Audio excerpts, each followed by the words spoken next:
अब नेक्स्ट आता है क्वेश्चन इसी में का प्रतिरक्षा तंत्र का।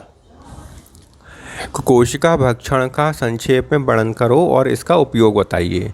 तो इसका भक्षण का जो कोशिका भक्षण होती है, फैगोसाइटोसिस क्रिया होती है, इसके बारे में हमें समझना है। तो डब्ल्यूबीसी जो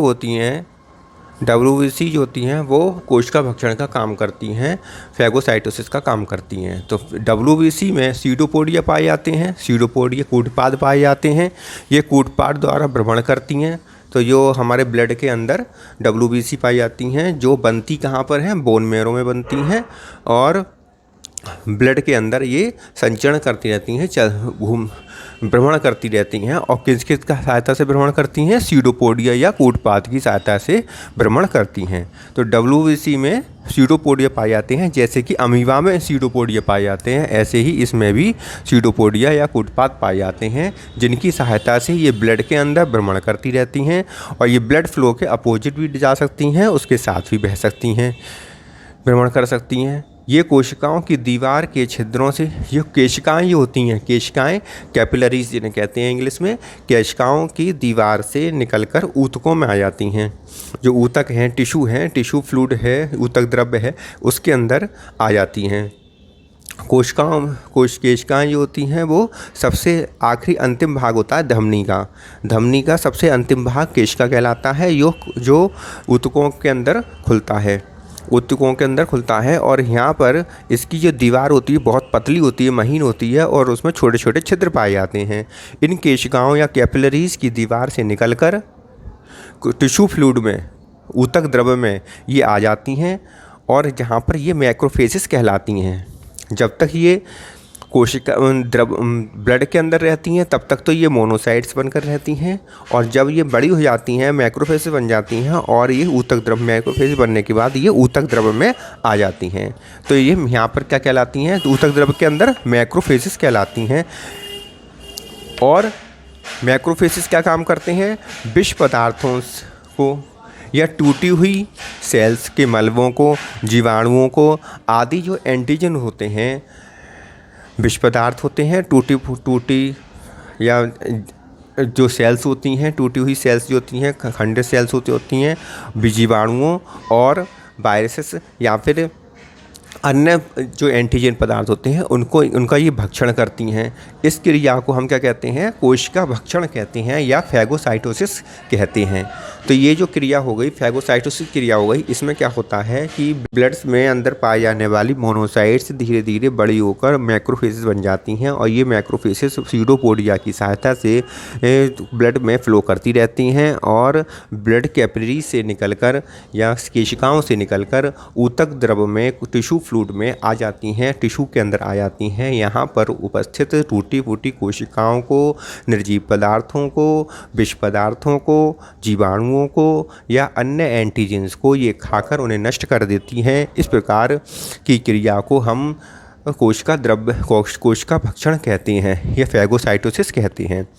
उपयोगिता में हम इसका यह लिखेंगे कि उपयोगिता से क्या होती है, ये कोशिका भक्षण करने वाली भक्षाणु, मैक्रोफेजेस को ही हम भक्षाणु कहते हैं क्योंकि ये भक्षण करती हैं। तो मैक्रोफेजेस शरीर की सुरक्षा और सफाई करती हैं, शरीर की सुरक्षा करती हैं, एंटीजन या बैक्टीरिया या वायरस को खाकर उन्हें नष्ट कर देती हैं, शरीर की सुरक्षा करती हैं, सफाई करती हैं, विष पदार्थों को खा जाती हैं, टूटी फूटी सेल्स को खा जाती हैं, कि सेल्स के मलबों को खा जाती हैं। तो ये सफाई और सुरक्षा का कार्य करती हैं। बनती कहाँ पर है, रेड बोन मैरो में इनका निर्माण होता है। यहाँ से निकलकर ब्लड वेसल्स में आ जाती हैं, रुधिरकोश नलियों में आ जाती हैं, धमनियों में आ जाती हैं, और वहाँ पर ये मोनोसाइट्स के रूप में भ्रमण करती रहती हैं। धीरे धीरे ये बड़ी होकर मैक्रोफेजेस बन जाती हैं, और मैक्रोफेजेस जो बन जाती हैं मैक्रोफेजेस, तो ये तब तक ये टिश्यू फ्लूइड में आ जाती हैं, ब्लड कैपिलरी से निकलकर टिश्यू फ्लूइड में आ जाती हैं मैक्रोफेजेस। इस क्रिया को हम डायपिडेसिस कहते हैं। ब्लड कैपिलरी से टिश्यू फ्लूइड में आने की क्रिया, ब्लड कैपिलरी से निकलकर, छिद्रों में से निकलकर टिश्यू फ्लूइड में आने की क्रिया को डायपिडेसिस कहते हैं। और जब ये मैक्रोफेजेस टिश्यू फ्लूइड में आ जाती हैं तब वहाँ पर फैगोसाइटोसिस की क्रिया, कोशिका भक्षण की क्रिया को संपन्न करती हैं। अब देखते हैं अगला क्वेश्चन। अगला क्वेश्चन है इंटरफेरोन किसे कहते हैं, ये कितने प्रकार के होते हैं।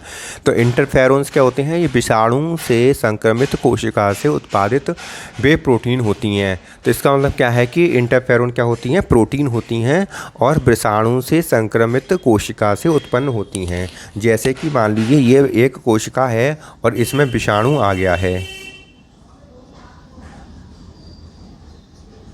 इसमें विषाणु आ गया है, संक्रमित हो गई हैं, विषाणु से संक्रमित हो गई हैं, और इसके पास की जो कोशिका हैं ये स्वस्थ कोशिकाएं हैं। तो इस विषाणु से संक्रमित कोशिका से एक प्रोटीन का निर्माण होगा जिसे इंटरफेरोन कहेंगे, और ये इंटरफेरोन जो है आसपास की कोशिकाओं को जाकर अलर्ट कर देगा कि आप विषाणु से बचने की कोशिश करें। तो ये संक्रमित कोशिकाओं से उत्पन्न प्रोटीन होती है और ये आसपास की कोशिकाओं को जाकर उन्हें संक्रमण से बचाने में हेल्प करती है, सहायता करती है। इसकी खोज टी सेक्स तथा लिंडमैन टी सेक्स तथा लिंडमैन ने की थी। इन्होंने बताया था कि ये 3 प्रकार की होती हैं, interferon alpha, interferon beta, interferon gamma. Interferon alpha को हम INF अल्फा कह सकते हैं, इंटरफेरोन बीटा को हम INF बीटा कह सकते हैं, और इंटरफेरोन गामा को हम INF गामा भी कह सकते हैं। इंटरफेरोन अल्फा का जो उत्पादित होती हैं वो WBC द्वारा होती हैं। तो जो संक्रमित कोशिका है इसके अंदर जो WBC हैं उनके द्वारा उत्पादित कोशिकाओं को हम कहेंगे इंटरफेरोन अल्फा। तंतुकोरकों फाइब्रोब्लास्ट से उत्पादित होती हैं इंटरफेरोन बी प्रोटीन। तो तंतुकोरकों इंग्लिश में कहते हैं फाइब्रोब्लास्ट जो हैं इंटरफेरोन बी या INF बीटा, इंटरफेरोन बीटा या INF बीटा का उत्पादन करती हैं, इस प्रोटीन को ये बनाती हैं। टी लिम्फोसाइट जो होती हैं ये इंटरफेरोन गामा को INF गामा को उत्पादित करती हैं या बनाती हैं। इस प्रकार 3 प्रकार की इंटरफेरोन होती हैं। इंटरफेरोन अल्फा को WBC बनाती हैं, इंटरफेरोन बीटा को फाइब्रोब्लास्ट बनाती हैं, और इंटरफेरोन गामा को टी लिम्फोसाइट्स बनाती हैं। और ये इनका काम क्या होता है, संक्रमित कोशिका के आसपास की जो कोशिकाएं हैं उनको सुरक्षा प्रदान करना, उनको संक्रमित होने से बचाना इनका काम होता है, और ये एक प्रकार की प्रोटीन होती हैं।